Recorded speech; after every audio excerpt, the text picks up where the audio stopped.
Good morning. This is Dominic with TheBackVlog, and today I am talking about Yakuza 5, the fifth installment in the Yakuza franchise. Well, the fifth mainline installment in the Yakuza franchise. Um, this was a long one. This was a really long one. But yeah, I finally got to it, and in this remastered collection, 3 through 5, I would say it's a toss up between 4 or 5. That's my favorite. 3 is kind of the snoozer of the collection. And I don't know what the general reception of this game is, but I happen to like it a lot. I think it did have its ups and downs, but she's distracting me. This freaking dog. I'm trying to talk about Yakuza 5 right now. She is confusing why I'm talking out loud to myself. But yeah, I will talk about the ups and downs right now. On my handy dandy list that I have tons of notes for this time. Comparatively to other installments of this show. From what I remember, the tone of the game, like in the beginning of it, it was a really somber tone. It felt very lonely, because we're opening up with Kiryu, and he is, I believe, in Fukuoka. I'm not gonna go into like the story specifics of everything, but like he has to kind of like hide who he really is away from the people who he loves, and it is like a very like lonely kind of start to the game. I don't know, and it's like a slow pace too. It doesn't seem like there's any like really big.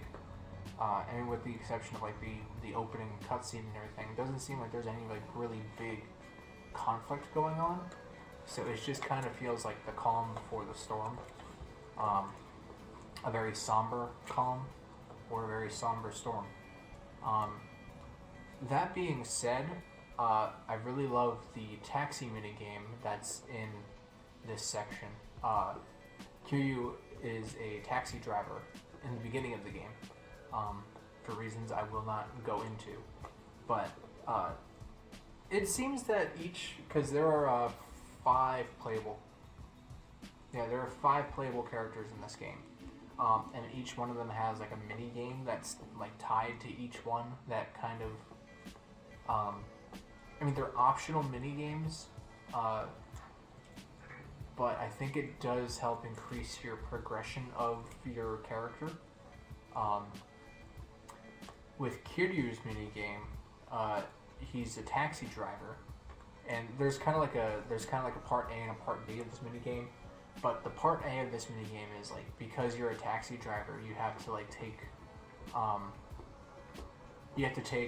clients to where their destinations are, and it's very like, it breaks video game convention because you get points for abiding by traffic laws, which I think is really funny and a lot harder than it sounds, because the AI of the civilians in Fukuoka are very, I don't know if they're bad. I don't want to say they're bad, but they're very apathetic to vehicles moving their way, and the car turns like a box. It's very difficult to control. I mean, it's not very difficult to control, but it's awkward to control. And those Fukuoka streets are so narrow. It's very difficult to be a taxi driver in Fukuoka. My heart goes out to Fukuoka taxi drivers. The other half of Kiryu's minigame is an actual like racing game, because there's like a bless you. There's like a street racing gang that Kiryu has to defeat. So yeah, that's really fun too. That's like your run of the mill street racing game. I don't know. I was watching or listening to like a Yakuza Iceberg video, not too long ago, and I clicked out of it because I'm not done with this series yet, so I don't want to like spoil myself. But I found out that there is like a family of hidden bosses after you after you finish all the story or the sub stories of the entries of the games, and I had no idea that was even a thing. So with that being said, I didn't go into with any of the characters. I didn't really finish their mini games, just because like the side content is not really what I'm prioritizing right now in my point in life. Maybe eventually. So I don't know if there's like any like hidden thing at the end of completing these side stories, these side quest missions. But yeah, that was a little tangent I just went on. Sorry about that. So you finish the Kiryu section, and then you go to the Saejima section, who is a character that was introduced in Yakuza 4. And I do like his character. He's like the guy in Primal. That's what he reminds me of. I found myself being very bored by this section though. For the first half of it, he's in prison, and then the third chapter of his section, you get his mini game, which is basically like a Cabela's hunting game, which I wasn't particularly a fan of. I didn't find it very engaging. I just kind of wanted to get to the zaniness and back to civilization.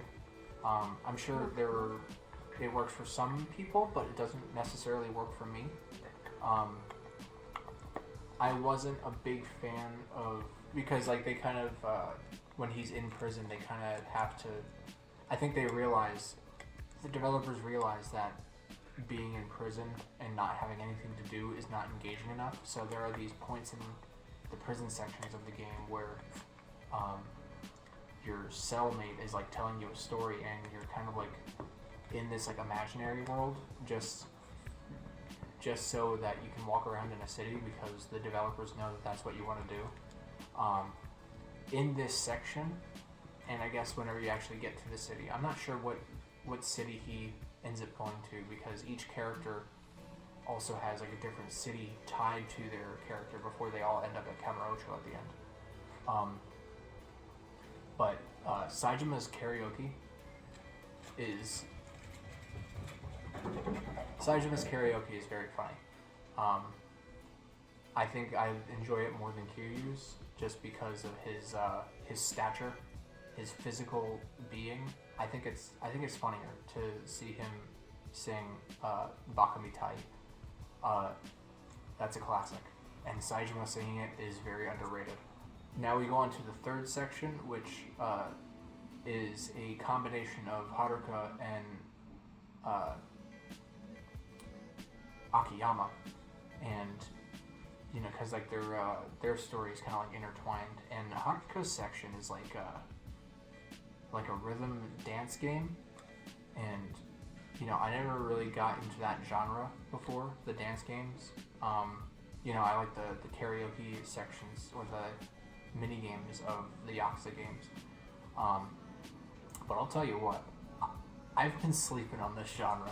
I would play an entire game of Haruka's dance career, and I don't know if that's a hot take, but I had such a good time listening to those stupid J-pop songs and shaking the hands of these degenerates. She's excited over something. I don't know, it was just a great time. I would play a whole game of it, and I think because of this, I'm going to look into those Persona dancing games, because, I think it's an incredible time. Akiyama, they bring back all of his strong suits from Yakuza 4. His personality is incredible. Jesus Christ. his fighting style is very fluid. I really don't start with that. You can chew this side. Don't chew the squeaker man. Hey.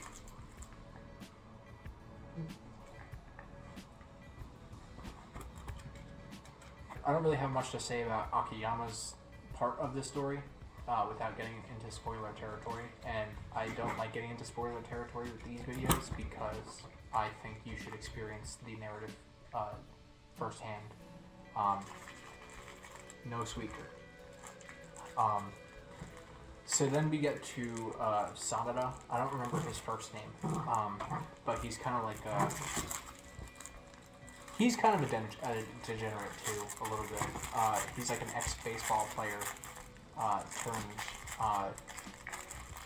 nightlife journalist, and his section, like with his costume and everything, and like the environmental design of the city that he's in, it had me hankering for some Shenmue.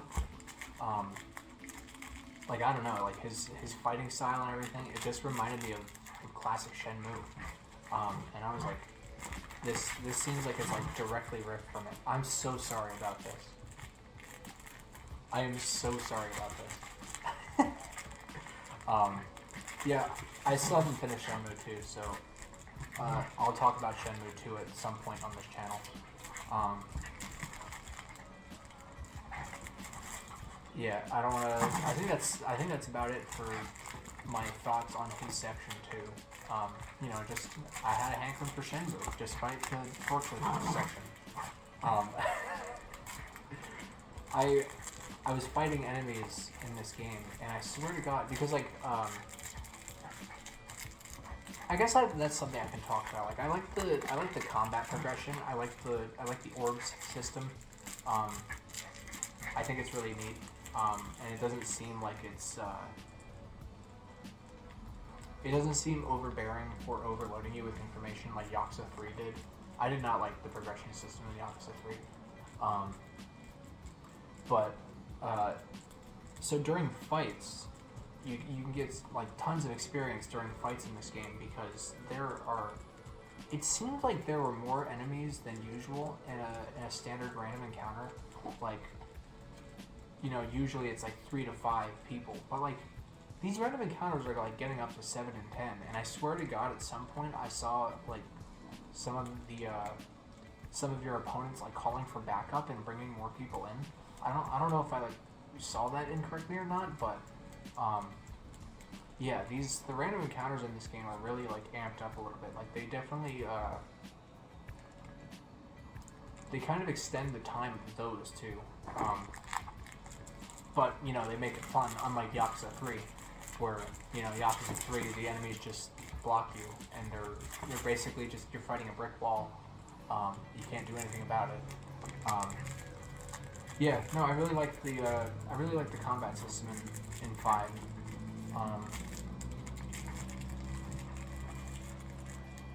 My one last thought that I wrote down was that the final boss of this game, I'm not gonna say his name to avoid spoilers, because it is a plot twist. But the final boss is legitimately probably one of the hardest bosses that I've come across in this series so far, and not just like it's like a bullshit moveset that feels unfair. It's like actually like legitimately hard, because he has like tons of health bars. And while his moveset is very oppressive, if you fuck up, it really does feel like your fault. It doesn't feel like the game working against you. And it's a very expansive fight because it takes place in like 3 or 4 different rooms. And each like section, when you get to a certain point in his health bar, you know, it gives you one of those quick time events, and you know, Kiryu punches the opponent into a different room, or Kiryu gets punched into a different room. But yeah, like this fight just felt like epic. And yeah, I really liked it. I really liked Yakuza 5 despite its tiring length. I said in my Yakuza 4 video that I'm going to try to finish these games this year. try to catch up on them, with the exception of the ones I don't have. I don't have Infinite Wealth or the Pirate one that just came out a few days ago. Not yet. But I don't know how quickly I'm going to get through these games, because this game kind of burned me out a little bit because of its length and its sheer amount of content. So we'll see. I'll be playing Yakuza 6 in maybe like a month or two. As of right now, it's not the biggest priority, but I really did enjoy this game, and I'm looking forward to actually doing the side content in the years to come, so I can see what final boss Haruka has to face in the dance competition. In that iceberg video, I remember it did spoil me a little bit, but when it was talking about that, like the hidden boss family that you can unlock after completing all the sub stories, that the Haruka final boss is a really hard dance battle. So I really wanna find out what that's all about. I'm sure you'll hear me. Ow! You just bit me. I'm sure you'll hear me talking about the Persona dance games at some point. But until then, enjoy your time. Like she is hers.